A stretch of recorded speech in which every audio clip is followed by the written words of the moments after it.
পড়ছিলাম অন্তদহন, কলমে DRM সোহাগ, পর্ব সংখ্যা 19। আকাশের ডাকে সন্ধ্যার গলা ফাটিয়ে কাঁদতে ইচ্ছে করলো, কারণ সে জানে না। আবারও আকাশের কণ্ঠ ভেসে আসে, সন্ধ্যা কোথায় তুমি? সন্ধ্যা বাঁ হাতে মুখ চেপে রেখেছে। ওপাশ থেকে আকাশ আবারও অসহায় কণ্ঠে ডাকে, সন্ধ্যা। সন্ধ্যার কি হলো কে জানে। সে দ্রুত কান থেকে ফোন নামিয়ে কল কেটে দেয়। চোখ থেকে টুপ করে কয়েক ফোঁটা পানি গড়িয়ে পড়ল। সন্ধ্যা সেদিকে তাকালো না, কাপা হাতে ফোনের ভেতর থেকে সিম বের করে চোখের পলকে সিমটি দুখণ্ড করে ফেলে। সৃজা অবাক হয়ে চেয়ে আছে সন্ধ্যার পানে। সন্ধ্যাকে ঝাঁকিয়ে বলে, সন্ধ্যা, এটা কি করলে তুমি? সন্ধ্যা ভেজা নির্জীব চোখের সৃজার পানে তাকালো। সৃজা বুঝতে পারছে না সন্ধ্যার কি হয়েছে। সন্ধ্যার গালে হাত দিয়ে বলে, বুঝেছি, তোমার কোনো কারণে মন খারাপ। একদম মন খারাপ করো না, একটু নিজেকে স্বাভাবিক করো বোন। সৌম্য ভাইয়া এসে তোমাকে এভাবে দেখলে কত কষ্ট পাবে জানো? সন্ধ্যা মাথা নিচু করে নেয়। সৌম্য টিউশন থেকে ফিরে মাত্র ঘরের দরজায় দাঁড়িয়েছিল। সৃজার বলা লাস্ট কথাটা শুনতে পেয়ে সৌম্য দ্রুত পানি এগিয়ে এসে বলে, কি হয়েছে আমার বনুর? সন্ধ্যা মাথা নিচু করে রাখলো। সৃজা ভাঙা সিমের টুকরো দুটি সৌম্যর দিকে বাড়িয়ে দিলে সৌম্য অবাক হয়। সৃজা বলে, আপনার ফোনে আকাশ ভাইয়া নামে সেভ করা ছিল, সে কল করেছিল। আর তাই সৌম্য মাঝপথে শক্ত কণ্ঠে বলে, এখান থেকে যাও। সৃজা মাথা নিচু করে নিল। খারাপ লাগলো তার। সৌম্য সব সময় তার সাথে অকারণেই এরকম করে। সে তো সৌম্য সন্ধ্যাকে আপন ভাবে, কিন্তু সৌম্য তার উপর বরাবরই বিরক্ত হয়। সৌম্য আবারও ধমকে বলে, সৃজা, এখান থেকে যাও। সৃজা ঝাঁকি দিয়ে ওঠে, সাথে সন্ধ্যাও। সন্ধ্যা তার ভাইয়ের দিকে একবার তাকায়, আরেকবার সৃজার দিকে। সৃজা বেড থেকে নেমে মাথা নিচু করে ঘর থেকে বেরিয়ে যায়। সৌম্য চোখ বুঝল, একে তো তার বোনকে এই ট্রমা থেকে বের করতে পারছে না, তার উপর আরেক ঝামেলা এসেছে। সৌম্যর ধারণা সৃজা ফোন অন করে সন্ধ্যাকে দিয়েছিল। ভাবার কারণও আছে, সন্ধ্যা কখনো তার ফোন ছুঁয়েও দেখে না। তার বোনটা এই জগতে থাকে কিনা সেটাই সন্দেহ। আর আজ আকাশের কল রিসিভ করে নিল। সৌম্য দীর্ঘশ্বাস ফেলে সন্ধ্যার পাশে বসে। সন্ধ্যার মাথায় হাত রেখে মৃদু স্বরে ডাকে, বোনু। সন্ধ্যা ঝাপসা চোখে তার ভাইয়ের দিকে তাকায়। সৌম্য মৃদু হেসে বলে, আমি চেয়েছিলাম আমার বোনও ভীষণ স্ট্রং হবে, কিন্তু তুই তো আমার কথা রাখিস না। আমার ইচ্ছের কথা এভাবে ভুলে গেলি? সন্ধ্যা সৌম্যর ফোন হাতে নিয়ে কিছু টাইপ করে সৌম্যর দিকে তাক করে। সৌম্য ফোনের স্ক্রিনে তাকায়। আকাশ আমাকে ডিভোর্স দিয়ে দিবে ভাইয়া, এজন্য হয়তো কল দিয়েছিল। লেখাটি পড়ে সৌম্য অবাক হয়ে তার বোনের দিকে তাকালো। আকাশের কথাটি মনে পড়ল, ডিভোর্স পেপার হাতে পেলে তোমাকে কল করব। সন্ধ্যার চোখের পানি গালে গড়িয়ে পড়েছে। সৌম্য হয়তো বোনের মনের কথা বুঝতে পারল। সে এতটাও অবুঝ নয়, তার ইরাবতীকে ছাড়া থাকছে। সে বোঝে এই যন্ত্রণাদায়ক অনুভূতি। তার বোনটা কত বড় হয়ে গিয়েছে। হঠাৎ তার বোনুর একজনের সাথে বিয়ে হয়ে গেল। সময়ের ব্যবধানে তার বোনও ভালোবাসা নামক অসুখও বাঁধালো। কিন্তু সে কি করবে? একটি সম্পর্ক গড়তে যেমন পরিবারের সম্মতির প্রয়োজন হয় সমাজের সাথে খাপ খাওয়ানোর মতো অবস্থা, তেমনি প্রয়োজন হয় সম্পর্কে জড়ানো দুজন মানুষের সম্মতি। কিন্তু তার আর তার বোনের ক্ষেত্রে এসব কিছুই নেই। তার আর ইরাবতীর এক হওয়ার পিছনে কোনো অনুকূল পরিবেশ ছিল না কারো সম্মতি। আর তার বোনের ক্ষেত্রে হয়েছে দুটো মানুষের মাঝে একজন আরেকজনকে চায় না। সৌম্য দীর্ঘশ্বাস ফেলে নিজেকে সামলে নেয়। নরম গলায় বোঝায়, একটা কথা শুনবি বনু? সন্ধ্যা সৌম্যের পানে আগ্রহী চোখে চেয়ে। সৌম্য একটু হেসে বলে, কেউ যদি আমাদের না চায়, সেখানে থেকে নিজেদের সম্মান খোয়াতে নেই, বরং সে প্রকাশ করার আগেই সেখান থেকে কেটে পড়তে হয়। একটা কথা মনে রাখবি, মানুষের মন পরিমাপ হয় তার মাঝে বিদ্যমান আত্মসম্মানের মাপকাঠি দ্বারা। সন্ধ্যা ভাইয়ের কথার অর্থ বুঝতে পেরেছে। জোরপূর্বক একটু হাসে। সত্যিই তো, সে কেন নিজের সম্মান খুইয়ে আকাশকে চায়? আকাশ তাকে চায় না। তাছাড়া তার তো গুণ খুঁজে পাওয়া যায় না, আর আকাশের গুণের শেষ হয় না। তবুও সন্ধ্যা জোর করে কেন থাকতে চাইছে?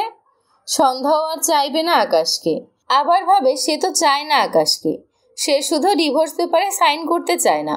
কথাটি ভাবতেই সৌম্যের দিকে চেয়ে বোঝালো, সে আকাশকে চায় না, কিন্তু ডিভোর্স পেপারে সাইন করতেও চায় না।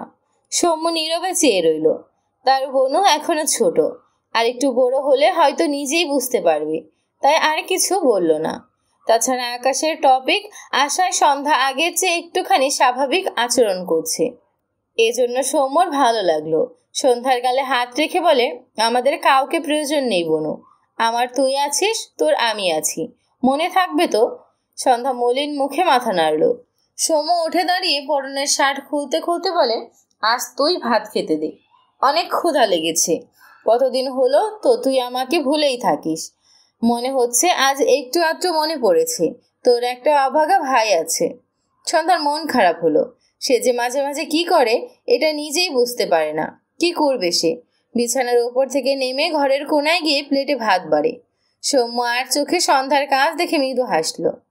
আকাশ প্রায় অনেকক্ষণ যাবৎ সন্ধ্যাকে ডেকে কোনো সাড়া পায় না। হঠাৎ কল কেটে যাওয়ার পর থেকে সমানে কল দেয়। প্রতিবার ফোন বন্ধ দেখায়। আকাশের চোখে মুখে অসহায়ত্ব ঘিরে ধরে। রাগে হাতের ফোন আছাড় দিতে গিয়েও থেমে যায়। নিজেকে শান্ত করে সময় নিয়ে মাথায় কিছু খেললো। আকাশ সময় নষ্ট না করে দ্রুত কাউকে ফোন করে। রিসিভ হতেই আকাশ বলে ওঠে, একটা নাম্বার পাঠিয়েছি, লাস্ট লোকেশন কোথায় ছিল আমাকে পাঠা। ওপাশ থেকে আকাশের পরিচিত এক ফ্রেন্ড বলে, 1 ঘন্টা টাইম দে। আকাশ চেঁচিয়ে বলে, পাগল নাকি? 1 মিনিটও দিতে পারবো না, এক্ষুনি দে, নয়তো বউকে ভুলে যা। ওপাশ থেকে ছেলেটি কাঁদো কাঁদো মুখ করে বলে, কয়েকদিন আগেই বিয়ে করলাম।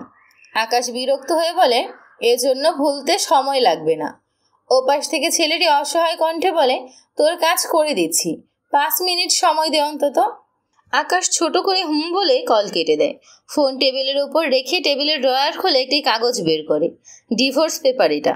সন্ধ্যা যাওয়ার 1 সপ্তাহের মাথায় আসমানি নাওয়ান তাকে এই ডিভোর্স পেপার ধরিয়ে দিয়েছিল, কিছু কথাও শুনিয়েছিল। এবার ডিভোর্স পেপারে সাইন করে তুমি শান্তিতে নিঃশ্বাস নাও। খুশি হয়েছ তো, তাই না? আকাশ চুপচাপ পেপারটির দিকে তাকিয়েছিল। মায়ের কোনো কথাই কানে নেয়নি, কোনো উত্তরও করেনি। এরপর পেপারটি একটি ড্রয়ারে অবহেলে ফেলে রেখেছিল। আজ হঠাৎ পেপারটির কথা মনে পড়ল। রাগ হলো আকাশের। পেপারটি কুটি কুটি করে কেটে ছুঁড়ে ফেলল। ফোনে টুং করে নোটিফিকেশন আসলে আকাশ দ্রুত ফোন হাতে তুলে নেয়। কাঙ্ক্ষিত জিনিস পেয়ে আকাশের মুখে হাসি ফুটে ওঠে। অতঃপর দ্রুত রেডি হয়ে নিল। প্যান্টের উপর একটি সাদা পাঞ্জাবি জড়ালো। আয়নায় কখনো নিজেকে সেভাবে দেখা হয়নি। আজ দেখল তার পোশাকের দিকে। সন্ধ্যার শুভ্র পাঞ্জাবিওয়ালা সম্বোধনটি মনে পড়তেই আকাশ একটু হাসলো। সন্ধ্যা যাওয়ার পর কখনো শার্ট পরেছে বলে মনে পড়ে না আকাশের। আকাশ শার্ট পরতে গিয়েও আবার রেখে দিয়ে পাঞ্জাবি পরেছে। এরকমও হয়েছে, রাস্তার পাশে ফুটপাতে নিয়ে বসে থাকা সাদা পাঞ্জাবির দিকে নজর পড়লে সেখান থেকে সব সাদা পাঞ্জাবি বেছে বেছে কিনে নিত। ফুটপাতের বলে ফিরিয়ে দিতে গিয়েও রেখে দিত। তার মনে হতো ব্যাপার না, পাঞ্জাবি তো সাদা, এতেই তার চলবে। এখন ঘড়িতে সময় 5টা। সিলেট যেতে যেতে কম হলেও 10টা বাজবে। রাত হলেও আকাশ যাবে। অতঃপর ফোন পকেটে রেখে গাড়ির চাবি নিয়ে বাড়ি থেকে বেরিয়ে যায়। গ্যারেজের দিকে যেতে নিলে কোথা থেকে অরুণ দৌড়ে এসে আকাশকে জড়িয়ে ধরে বলে, বাতাস ওরফে সভাপতি বাবু কংগ্রেস, মিষ্টি খাওয়া চল। আকাশ অরুণকে ঠেলে বিরক্ত হয়ে বলে, দূরে থাক, চিপকাস কেন? অরুণ ভ্রু কুঁচকে বলে, এসবের হিসেব পরে করিস। তুই কি আদৌ বুঝতে পারছিস যে তুই ঢাকা উত্তর মহানগরের সভাপতি হিসেবে সিলেক্ট হয়েছিস? অ্যাটলিস্ট একটা এক্সপ্রেশন তো দে। আকাশ বিরক্ত হয়ে বলে, আপাতত মোট নেই। কথাটা বলে অরুণকে পাশ কাটিয়ে তার গাড়ির দিকে এগিয়ে যায়। অরুণ অবাক হয় আকাশের কাণ্ডে। এটা কে রে?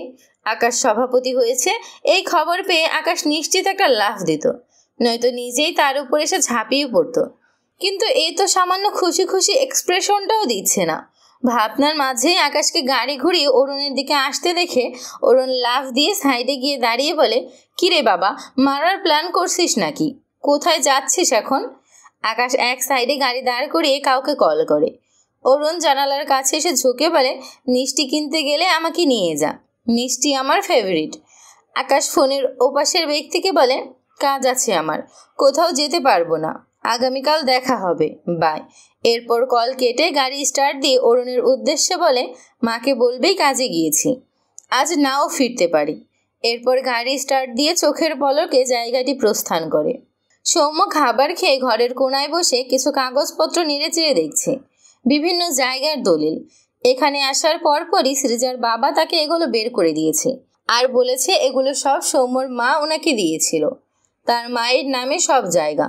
অবাক করা ব্যাপার হলো জায়গাগুলোর প্রায় সবগুলোই ঢাকায়, একটি মাত্র জায়গা বাংলাদেশের কোনো এক কোণায়। সৌম্য নিজেও বুঝতে পারছে না এটা ঠিক কোথায়। তবে ঢাকার জমিগুলায় অনেক ঝামেলা আছে, অর্থাৎ বলা যায় এসব মানুষের দখলে চলে গিয়েছে। সৃজার বাবা আফসোস করে বলেন, সৌম্যর মা কিছু না বলেই তার কাছে এসব রাখতে দিয়েছিল। ভদ্রলোক সব কাগজগুলো যত্ন করে রেখে দিয়েছিলেন। সৌম্যর মা তার থেকে কাগজগুলো সময় করে ফেরত নেবে, কিন্তু তার আগেই তার মা মারা যায়। সৃজার বাবা এসব কাগজপত্রের কথা ভুলেই গিয়েছিলেন। অনেক বছর পর যখন কাগজগুলো বের করে খোঁজ লাগায়, তখন জানতে পারে এসব মানুষের দখলে চলে গিয়েছে। কখনো পাবে কিনা তাও জানে না। এক কথায় অনেক ঝামেলার এসব।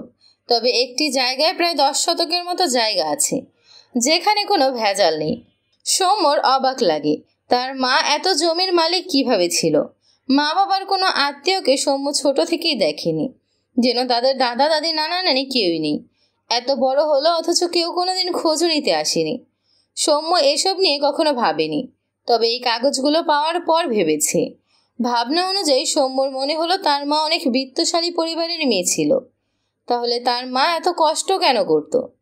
সৌম্যর হিসেব মেলে না। আর একটি ব্যাপার সে বুঝেছে, তার মা তার বাবার থেকে বাঁচিয়ে রাখতে এই কাগজগুলো তার এই বিশ্বস্ত মামার কাছে দিয়েছিল। সৌম্যর ভার্সিটিতে ফাইনাল এক্সাম আছে কয়েকদিন পর। এজন্য ঢাকা যেতে হবে একবার। তারপর সৌম্যর মাস্টার্স কমপ্লিট হয়ে যাবে। সে ভাবলো তখন ওই জমিগুলোর খোঁজ করবে গিয়ে। আর সৃজার বাবার টাকাগুলো কিভাবে দিবে তার মাথা কাজ করছিল না। তবে সে কোনো না কোনো এক উপায়ে বের করতই। কিন্তু একটি জমির কাগজ নির্ভেজাল পেয়ে সৌম্য সিদ্ধান্ত নিল তার এক্সাম শেষে এই জমিটাই বিক্রি করে মামার টাকা পরিশোধ করে দেবে। বাকি জমিগুলো হয়তো নিলামে ওঠার উপক্রম।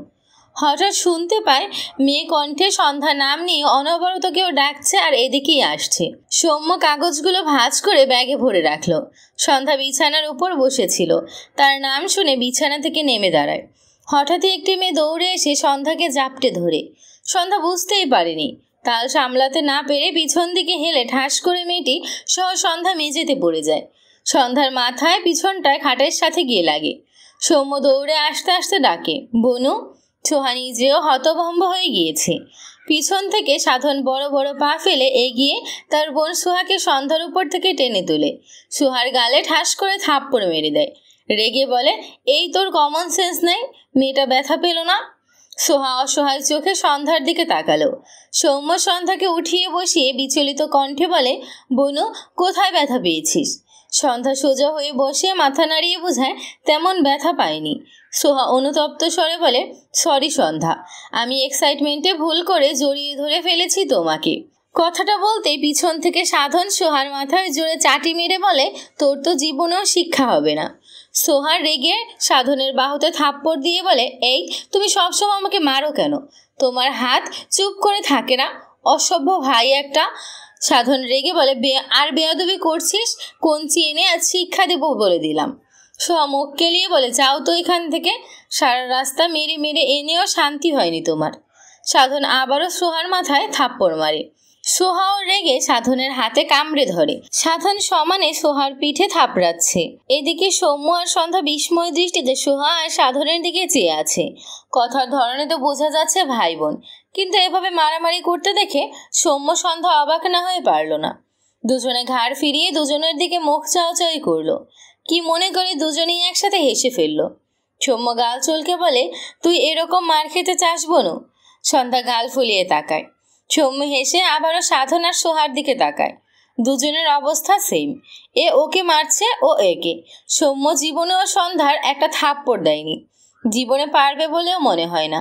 সৃজা দৌড়ে এসে সোহাকে টেনে সরিয়ে এনে বলে, আরে সাধন ভাইয়া, তুমি ওকে মারছো কেন এভাবে?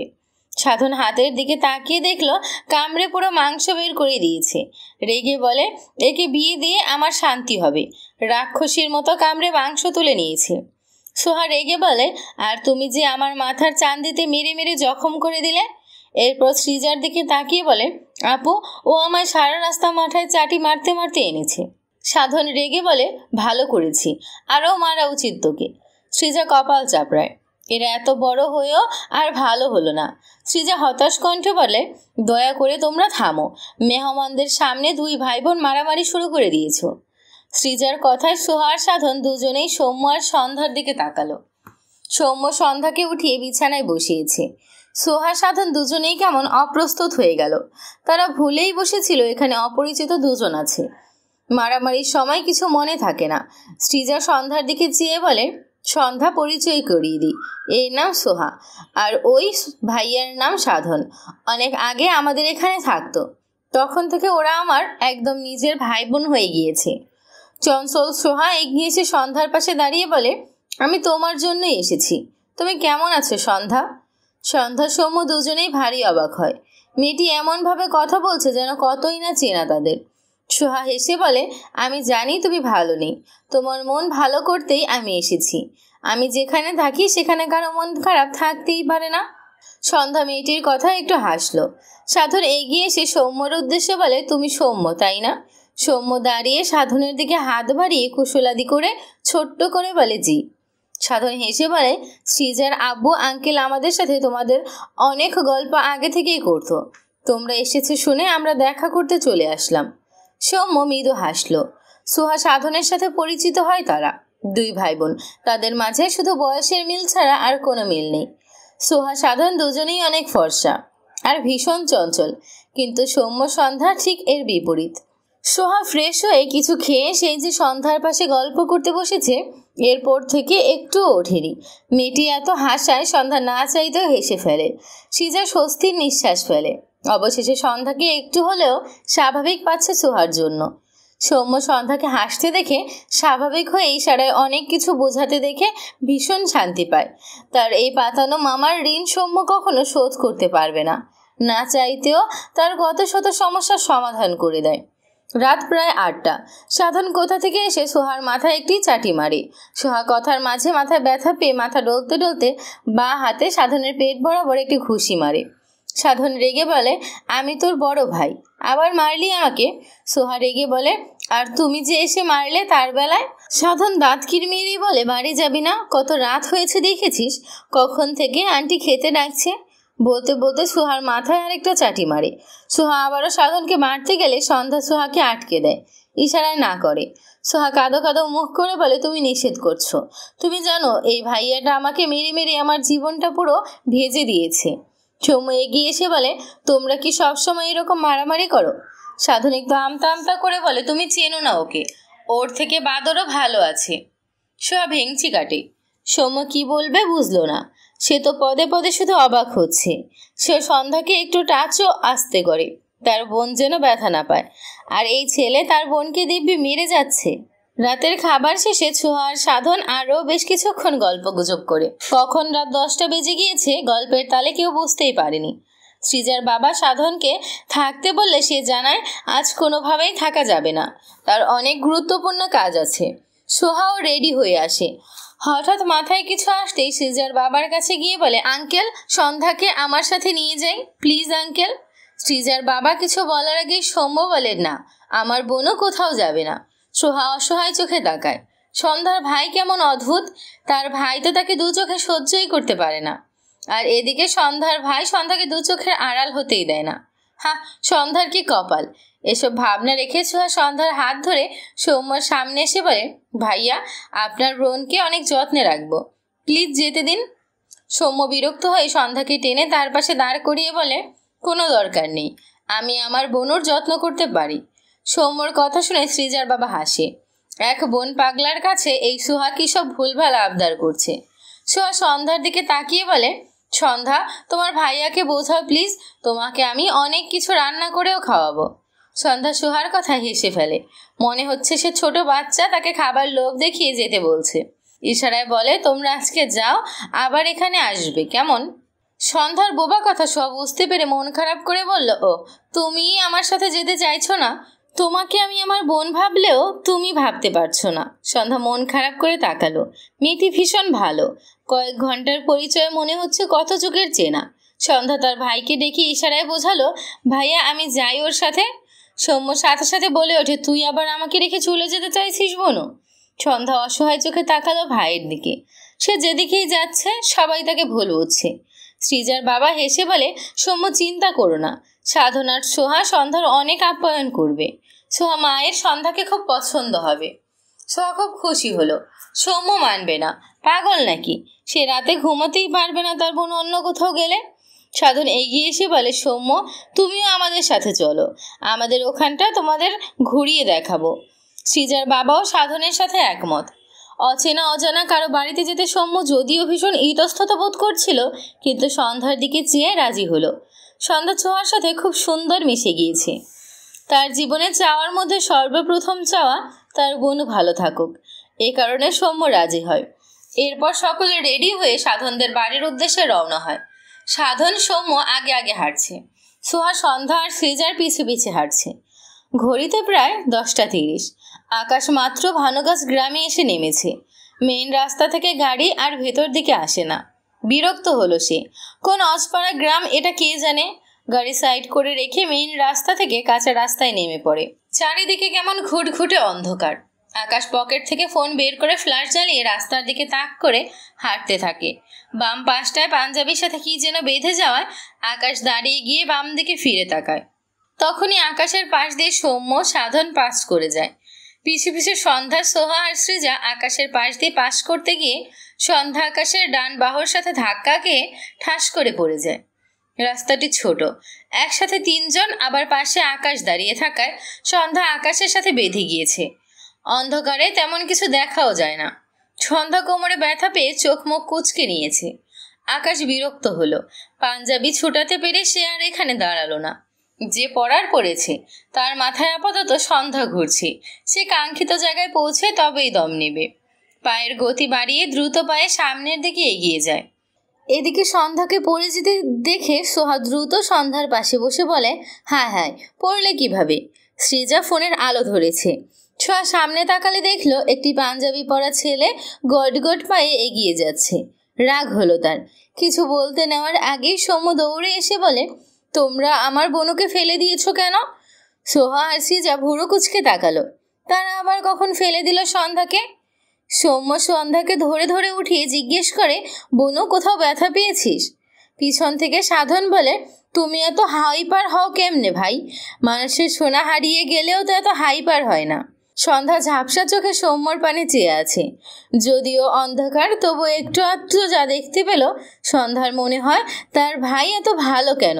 সৌম্য সন্ধ্যার কাপড় ঝেড়ে দিয়ে বাঁ হাতে আগলে নিয়ে সামনে এগোতে এগোতে বলে, সোনা হারালে সোনা পাওয়া যায়, আমার বোনও হারালে কোথায় পাবো ওকে? সন্ধ্যা ডান হাতে সৌম্যর পিছন থেকে হাত পিছনে রাখে, বা হাতে আবেগ অস্ত্র মুছে নেয়। পিছন পিছন সাধন, সোহা, সৃজা এগিয়ে যায়। সৃজা যদিও অবাক হয় না তেমন, এই কয়দিনে এদের ভাই বোনের সম্পর্কের ধারণা হয়েছে তার। তবে সাধন আর সোহা ভীষণ অবাক হয়। সৌম্যকে যত দেখছে শুধু অবাকই হচ্ছে তারা। আকাশ একদম সন্ধ্যাদের ঘরের সামনে দাঁড়িয়ে আছে। সৌম্যর ফোনে লাস্ট লোকেশন এই ঘর। বাড়িটা কাঠের, একটু অদ্ভুত টাইপ। আকাশ হাত দিয়ে দরজায় নক করে। সৃজার বাবা বাইরে দাঁড়িয়ে ছিল। সৌম্যদের ঘরের সামনে একজনকে দেখে এগিয়ে এসে বলে, কে ওখানে? আকাশ উল্টো ঘুরে ফোনের লাইট তাক করে। আকাশের দিকেও সৃজার বাবা টর্চ লাইট তাক করে আছে। আকাশ চোখ মুখ কুঁচকে তাকায়। সৃজার বাবা বিস্ময় দৃষ্টিতে তাকায় আকাশকে দেখে। খবরের কাগজ পড়ার অভ্যাস তার অনেক আগে থেকেই, আর সেই সূত্রেই আজকের ব্যাপারে বড় বড় করে লেখা ছিল। আজকে আকাশ নাওয়ান ঢাকা উত্তর মহানগরের সভাপতি হিসেবে সিলেক্ট হয়েছে। আকাশের ছবি বড় সড়ো করে দেওয়া ছিল। ভদ্রলোকের আকাশকে চিনতে অসুবিধা হয় না। এগিয়ে এসে বলে, তোমার নাম আকাশ নাওয়ান না? আকাশ অবাক হয়, এই লোক তাকে কিভাবে চেনে। এরপর তার অবস্থানের কথা মনে পড়লে বুঝলো আজ অনেক জায়গায় হঠাৎ হঠাৎ সবার জিজ্ঞাসায় সে কেমন অপ্রস্তুত হয়ে পড়েছে। এসব রেখে বিচলিত কণ্ঠে জিজ্ঞেস করে, সন্ধ্যা কোথায়? সৃজার বাবা আগের চেয়েও বিস্ময় দৃষ্টিতে তাকায়। এই ছেলে সন্ধ্যাকে খুঁজছে কেন? সৌম্য সন্ধ্যার সাথে ঘটে যাওয়া ঘটনার ব্যাপারে সে অবগত। আকাশের সন্ধ্যার খোঁজ তার কাছে মোটেও ভালো লাগলো না, বরং ভয় পেল সে। আকাশ নিজেকে শান্ত করে বলে, আপনার বাসা হয়তো পাশে, সন্ধ্যার সৌম্যকে ডেকে দিন আর্জেন্ট। সৃজার বাবা সাথে সাথে বলে, এই নামের কেউ থাকে না এখানে।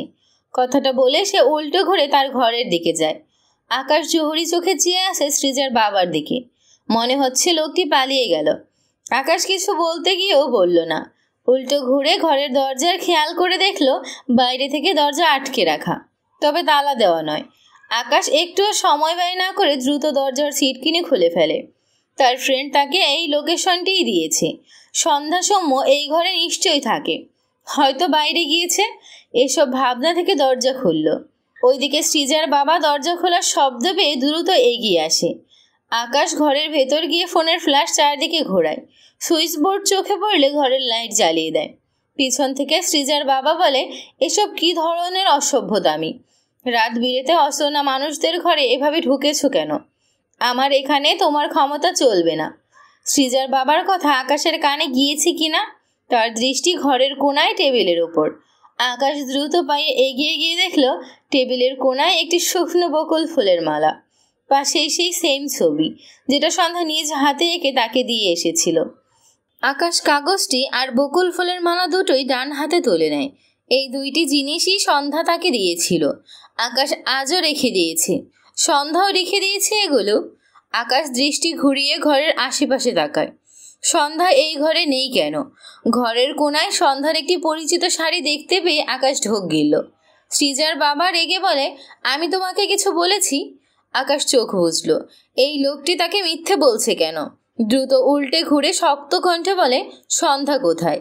সৃজার বাবা ঢোক গিলে বলে, এই নামে এখানে কেউ থাকে না। আকাশ তীক্ষ্ণ চোখে ভদ্রলোকটির দিকে তাকায়। এই লোকের মুখ দেখেই বোঝা যায় কিছু লোকাচ্ছে। আকাশ পা দিয়ে একটি চেয়ার তার সামনে এনে চেয়ারে বসে বাম পায়ের উপর ডান পা তুলে রাখে। বা হাত ডান পায়ের উপর রেখে সৃজার বাবার দিকে চেয়ে রাগান্বিত স্বরে বলে, ভুলেও মিথ্যা বলবেন না আঙ্কেল।